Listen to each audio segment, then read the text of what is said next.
First Samuel chapter 1 verse 11.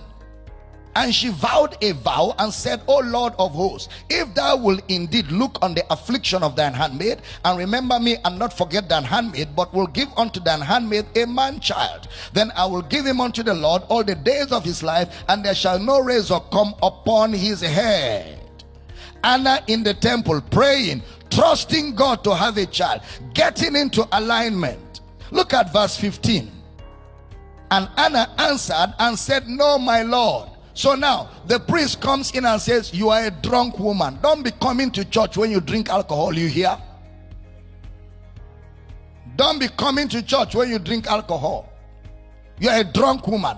And that was a statement that lacked discretion. The prophet did a wrong judgment. He judged her wrongly. And it is natural for every leader to judge you wrongly. Sometimes, not all the times. No leader ever gets it correct all the time. There are such times when your leader will give you a wrong judgment. And let me tell you something.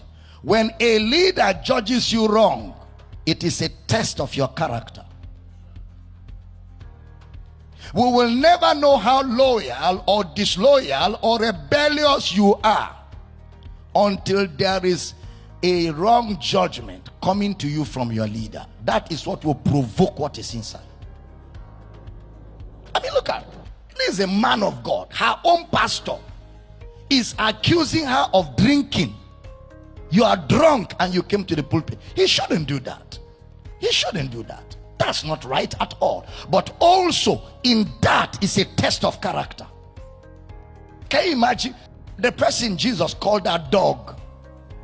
Have you read about that? Jesus himself called a woman, you are a dog. We don't give the children's bread to dogs. It was a test of her character. Some people will get angry and go on social media. And he calls himself a man of God. If there's something this generation must learn, is to honor the grace of God on men that God has set over them. Because this generation, social media, has caused too much disrespect. We live in very, very perilous times. Very perilous times. People just talk anyhow. Just behave anyhow. The man of God judged her wrongly. You are drunk. Don't be coming to church when you drink alcohol. See how drunk you are. She said, no, my Lord. No, my Lord. No. She put herself in a place of submission. See, I'm a woman of a sorrowful countenance. I'm not drunk. It's just that too much is on me. I'm going through. I'm going through. So much is at stake, man of God. And Anna answered and said, no, my Lord. I, a woman of a sorrowful spirit, I have drunk neither wine nor strong drink, but have poured out my soul before the Lord. Look at the right answer. She told him, no, sir, please don't be angry. I'm not drunk. Look at verse 16. Count not thine handmaid for a daughter of Belial, for out of the abundance of my complaint and grief have I spoken hitherto. So she corrected the impression without being rude. She corrected the impression that the man of God had without being rude, without dishonoring the man of God. Anger is a bad emotion, and it is pride that inspires anger. Pride. Write this down, every one of you, in capital letters. There is no excuse for bad behavior. Write it in capital letters. There is no excuse for bad behavior. If you're rude, your pastor may look away, but it is you that it will hurt. Your pastor may not count it, he may not note it, he may not record it, he may let it go, he may not take it as anything. But if you're rude, you are the one that rudeness will hurt.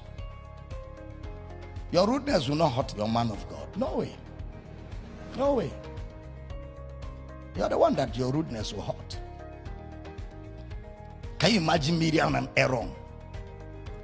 They stood up and said, Moses, are you the only one that God talks to? All of us have anointing. Leave that in. Are you the only one that God talks to? They spoke wrongly to Moses, and that was the end of it, honey. You know, that was the end of Miriam and Aaron. The next time we see, it will be Joshua. Aaron vanished. Aaron closed his ministry by his behavior. Look at Barnabas, Paul. Barnabas, Paul, Silas, John Mark. Barnabas, Paul, Silas, John Mark. Separate unto me Paul and Barnabas. When they started the journey, we see Barnabas prominent.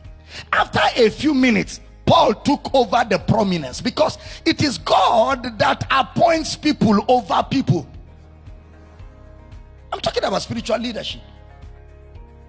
Barnabas was the one that introduced Paul to the apostles, because Barnabas was older than Paul in Christianity. So Paul is supposed to follow Barnabas, but he didn't say separate Barnabas and Paul. He said separate Paul and. So that means from the beginning of the journey, the leader has been pointed out as Paul. Even though Barnabas is older, yet we see that within a short while, Barnabas was following Paul. Everywhere it was Paul, Paul, Paul, Paul. So they went for a missionary journey. And after they finished their missionary journey, they came back, and Paul said, no, John Mark will not follow us on the second one, because the first one we went with John Mark abandoned us. We can't take John Mark. Barnabas said, Paul, I'm older than you in this thing. I am even the one that made people to accept you. Who are you to drive John Mark away?